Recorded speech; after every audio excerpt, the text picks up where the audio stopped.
बेचने नहीं जा पा रही। अगर तुमने मुझ गरीब को भोजन दिया तो मेरा आशीर्वाद समझ कर रख लो बेटी, ये बोरी तुम्हारे बहुत काम आएगी। शुक्रिया बाबा, आपने ये बोरी देकर मेरी परेशानी कम कर दी। ममता को बोरी देकर वो बूढ़ा व्यक्ति मूसलाधार बारिश में ओझल हो गया।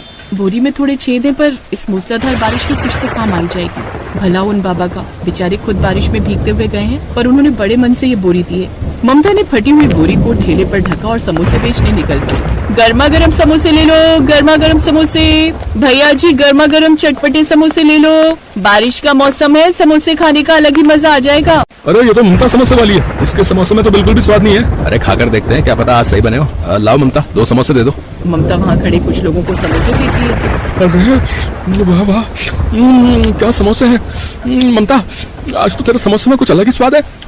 एकदम चटपटे समोसे। सही में इतने अच्छे समोसे तो मैंने आज तक किसी भी समोसे वाले से नहीं खाए भाई। हाँ ऐसी बात है तो एक समोसा मुझे भी दे ही दो भाई।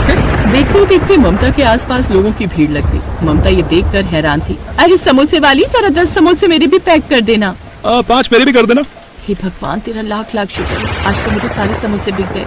उस दिन ममता बहुत खुश थी। घर जाकर उसने सबके लिए बहुत अच्छे अच्छे पूरी पकवान बनाए। साथ ही ममता की सुकून भरी आवाज नेत्रहीन रामलाल के मन को भी खुशी दे रही थी।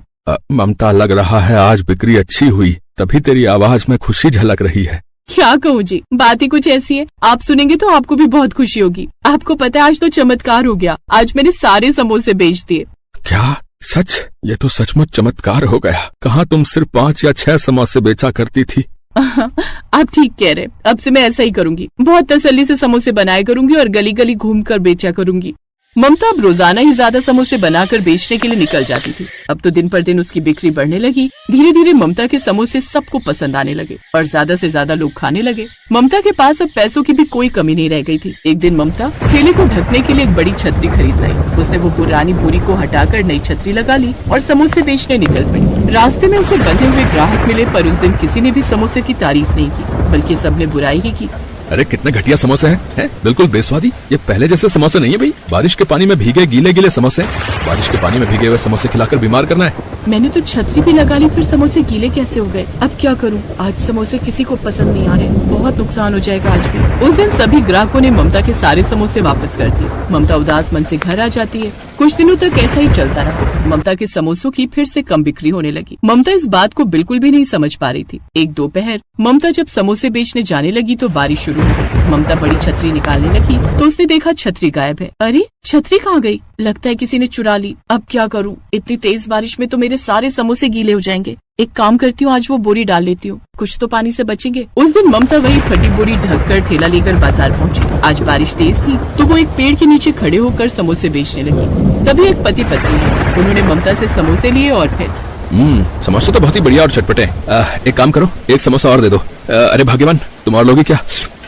हाँ, एक ले लूंगी। सुनो जी, समोसे बहुत स्वाद है, बच्चों के लिए भी पैक करवा लो। वहाँ खड़े सब लोग फिर से ममता के समोसों की तारीफ करने लगे। ये देखकर ममता बहुत हैरान थी।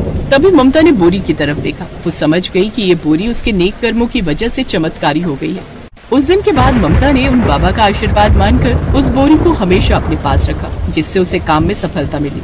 ममता को उसके अच्छे कर्मों का फल मिला। ये कहानी हमें यही सिखाती है कि कभी कभी किसी के द्वारा आशीर्वाद में प्राप्त हुई वस्तु हमारा भाग्य उज्जवल कर देती है। इसलिए सदैव आशीर्वाद में मिली वस्तु को महत्व देना चाहिए और जरूरतमंद लोगों की भी मदद करते रहना चाहिए। न जाने कब किसका आशीर्वाद हमारा भाग्योदय कर दे।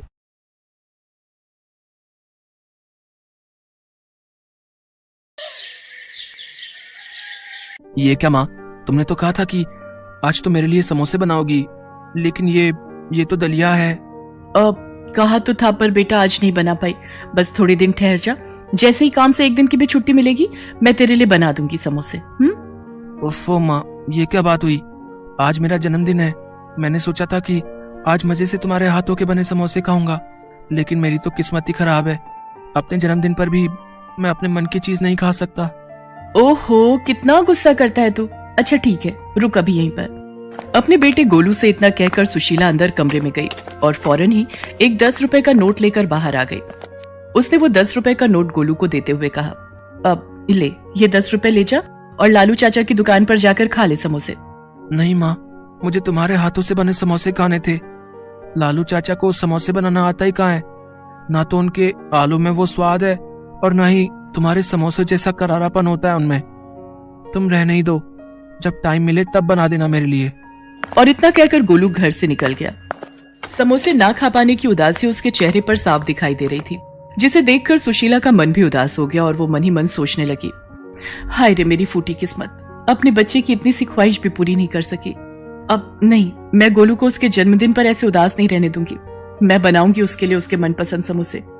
लेकिन काम पर भी तो जाना है। तो क्या हुआ, रोज तो टाइम से ही जाती हो, एक दिन थोड़ा देर से चली जाऊंगी तो कौन सा आसमान टूट पड़ेगा।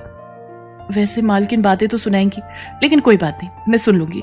लेकिन अपने गोलू के चेहरे पर खुशी लाकर रहूंगी मैं। ऐसा सोचकर सुशीला फौरन समोसे बनाने में जुट गई। पहले वो बाजार जाकर समोसे बनाने का सामान लाई और फिर उसने फटाफट गर्मा गर्म समोसे बनाकर तैयार कर दिए। कुछ ही देर में गोलू घर वापस आ गया और अपनी माँ सुशीला से बोला, अरे माँ, तुम काम पर नहीं गई अब तक? और ये खुशबू, ये तो माँ तुमने समोसे बना दिए क्या? हाँ बना दिए, आजा खा ले जल्दी से। सुशीला की बात सुनते ही गोलू फटाक से हाथ मुंह धोकर समोसे खाने के लिए बैठ गया। लेकिन फिर जैसे ही उसने समोसे की प्लेट देखी तो सुशीला से बोला, माँ तुम भी आ जाओ। नहीं बेटा, तू आराम से खा, मुझे जाना है, पहले ही काफी देर हो गई है। अच्छा तो रुको, मैं तुम्हारे लिए समोसे बांध देता हूँ, काम से वक्त निकाल कर खा लेना। इतना कहकर गोलू रसोई की तरफ बढ़ गया, लेकिन उसे रसोई में एक भी समोसा नहीं मिला। और ऐसा इसलिए था क्योंकि सुशीला ने बस 2 ही समोसे बनाए थे, वो भी सिर्फ गोलू के लिए। असल में सुशीला के पास इससे ज्यादा समोसे बनाने के लिए ना तो समय था और ना ही पैसे। और ये बात समझने में गोलू को जरा भी देर नहीं लगी। अच्छा, तो माँ ने अपने लिए समोसे नहीं रखे। अब कोई बात नहीं, बाहर प्लेट में 2 समोसे तो हैं ही, एक माँ को बांध देता हूँ और एक मैं खा लेता हूँ। ऐसा सोचकर गोलू रसोई से बाहर आया, लेकिन तब तक सुशीला काम के लिए जा चुकी थी। गोलू के लिए समोसे बनाने की हड़बड़ी में सुशीला ने खुद कुछ भी नहीं खाया था और वो भूखी प्यासी दौड़ती हुई काम पर पहुंची, जहां उसकी मालकिन नलिनी गुस्से से उबल रही थी। नमस्ते मेम साहब, माफ कीजिए आज थोड़ी देर हो गई। वो आज मेरे बेटे का जन्मदिन है, सुबह सुबह समोसे खाने की जिद पकड़ कर बैठ गया तो मैं बस। देख सुशीला, मैंने तुझे काम पर रखने से पहले ही बता दिया था कि मेरे साथ ये देर से आने की नौटंकी नहीं चलेगी। तुझे पता है ना कि साहब को सुबह सुबह ही काम पर जाना होता है। आज तेरी वजह से उन्हें सिर्फ दूध और फल खाकर ऑफिस जाना पड़ा। और बंटी, वो बेचारा भी बस फ्रूट्स लेकर ही गया है टिफिन में। बस आज के लिए माफ कर दीजिए मेम साहब, दोबारा आपको शिकायत का मौका नहीं मिलेगा। हाँ, दोबारा ऐसा नहीं होगा, क्योंकि मैं तुझे दोबारा ऐसी गलती करने का मौका ही नहीं दूंगी। मैंने अपनी फ्रेंड को बोलकर नई मेड का इंतजाम कर लिया है, वो अभी थोड़ी देर में आती होगी। एक बार उससे बात फाइनल हो जाए फिर तुझे काम पर आने की कोई जरूरत नहीं है। नहीं मेम साहब, ऐसा मत कीजिए, मेरी हालत तो आप जानती ही हैं। मेरे पति नहीं है, बस एक यही काम है जिसके सहारे मैं अपने बच्चे को पाल रही हूँ। अगर ये काम भी छूट गया तो बड़ी मुसीबत हो जाएगी मेम साहब।